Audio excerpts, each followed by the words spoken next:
Studying in China, Australia, or Japan, my honest comparison. Hi future students, if you have always questioning whether you should go to study in Australia or China or Japan, kita bakal kupas satu-satu the cost, culture, and career opportunity. Let's get into this. Number one, tuition fee and scholarship. Let's be honest.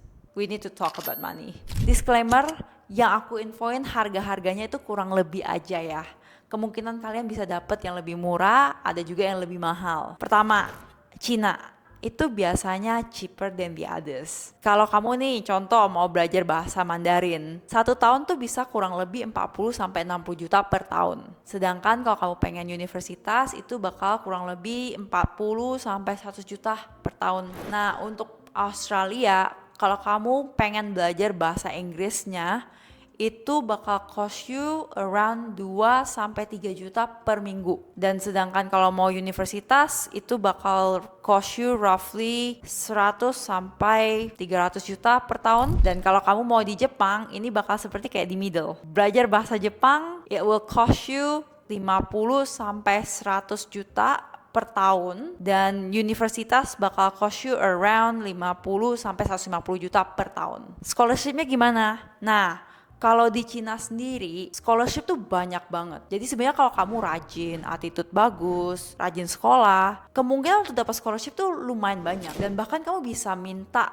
ke dosen kamu untuk reference mana sih scholarship yang bisa kamu apply gitu. Sedangkan kalau kamu di Jepang sama di Australia, they are quite similar. Jadi mereka tuh memang looking for people yang memang really good at their field gitu. Jadi kalau kamu memang sangat berbakat di bidang itu, kemungkinan besar untuk dapat scholarship tuh gampang. Dan untuk di Jepang biasanya juga ada scholarship yang dimana kalau memang bahasa Jepang kamu tuh bagus, kemungkinan untuk apply scholarship juga lebih gampang. Number 2, cost of living. Living in China can be very affordable. Considering biasanya kalau student-student tuh udah tinggal di Cina, apalagi kalau lagi kuliah, biasanya bakal tinggalnya tuh deket sekolah. Dan memang itu banyak banget di Cina. Jadi kalau memang kamu udah tinggal di deket sekolah, kamu yang pasti bakal save public transport. Makanan tuh harganya bakal murah-murah karena memang dijual untuk student price. Nah sedangkan kalau kamu di Sydney atau di Australia, tempat tinggal tuh quite limited. Sebenarnya kalau anak-anak dari Indonesia yang mau ke Australia, biasanya mereka bakal coba cari dulu sebelum nyampe di Australia, dan itu memang sedikit susah. Dan housing price kamu juga harus tahu di Australia lumayan tinggi, jadi rentnya lumayan mahal. Makanan juga lumayan mahal, bisa dibilang kayak kurang lebih $10 per meal. Dan untuk public transport mereka juga quite high ya. Nah sedangkan kalau di Jepang, sebenarnya dari pengalaman aku sendiri, aku lihat Jepang itu yang paling mahal adalah rent. Because again, karena kan tourism mereka rame banget. Jadi untuk tempat tinggal juga lumayan limited. Banyak orang tuh rentnya ke turis instead of student. Nah kedua, untuk makanan sama public transport mereka juga lumayan affordable. Mereka tuh kayak di middle between China dan Australia. Number 3, language and communication. Basically kita bisa lihat ya, kalau bahasa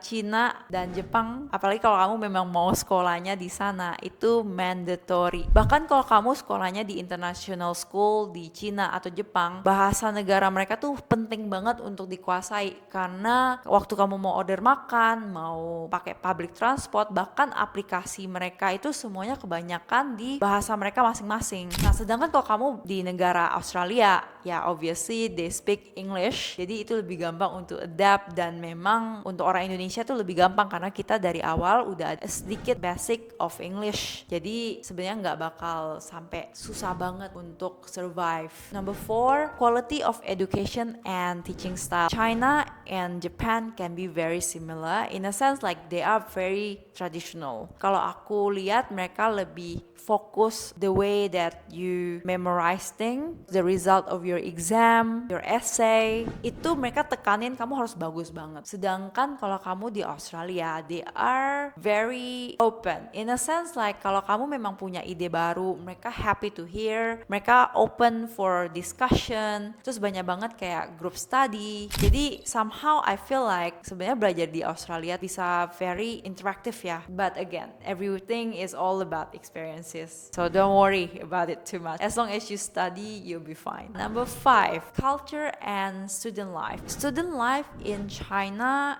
and Japan again can be very similar in a sense like karena mereka tuh banyak banget festival. Imagine mereka punya Chinese Imlek, di Jepang banyak banget Matsurinya, dan memang orang-orang di sana juga suka gathering kayak makan bareng dan banyak acara yang memang didesain untuk orang bareng-bareng. Sedangkan kalau di Australia itu sedikit independent, bisa dibilang sedikit lonely, tapi tetap aja ada social life-nya. Tapi social life mereka tuh lebih banyak kayak ada pasar malam atau misalnya ada Indonesian Festival. Jadi sedikit limited dan memang that's how they live their life. Somehow they appreciate their privacy, dan banyak juga anak-anak yang sekalian waktu kuliah mereka sekalian part time. Jadi banyak yang nggak ada waktu untuk gathering with their friends gitu. Number 6, career after graduation. Nah, untuk di Cina sebenarnya they growing very fast. Dan opportunity itu selalu ada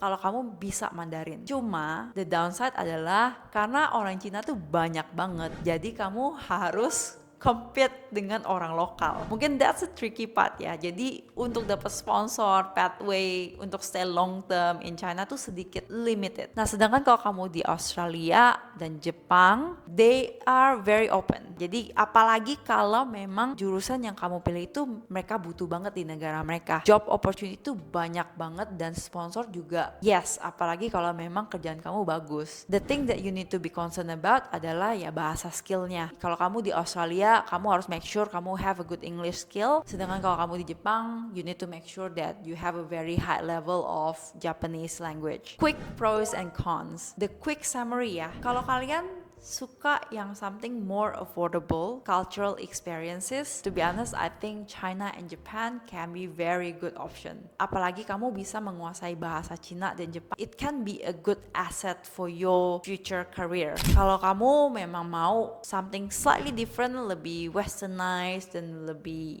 appreciate that independency, I think Australia can be the right place to go. Either way, my honest take, wherever you go, kalau memang kamu mau belajar, kamu memang suka sama negaranya, kamu open untuk learning, you're not going to have any big problems. You'll be fine. So tell me in the comment which country that you like the most, or which country that you want to go for your next study journey. And if you have any question, don't forget to DM me or subscribe for my next videos about studying abroad.